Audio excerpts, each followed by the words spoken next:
Hello, আসসালামু আলাইকুম সবাইকে। আপনারা দেখতেছেন আমার ফুফাতো ভাই আসছে আর ফুফাতো ভাইয়ের চাচাতো ভাই আসছে। তো ওরা আমার ছাদ বাগান দেখতে আসছে। আপনারা দেখতেছেন এখানে আমার অনেক ধরনের গাছ আছে। দেখেন পাট শাক আছে, তারপর আখ আছে, এরপরে আম গাছ আছে, মালটা গাছ আছে। মালটা গাছে অলরেডি মালটা ধরছে, দেখেন এই একটা।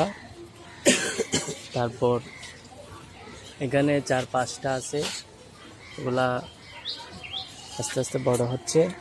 এখানে আছে পেয়ারা গাছ, তারপর সবেদা গাছ, এরপরে পাট শাক, হলুদ পাতা গাছ, হলুদ গাছ, এরপরে লেবু গাছ, এরপরে আছে বেগুন গাছ, দেখছেন আখ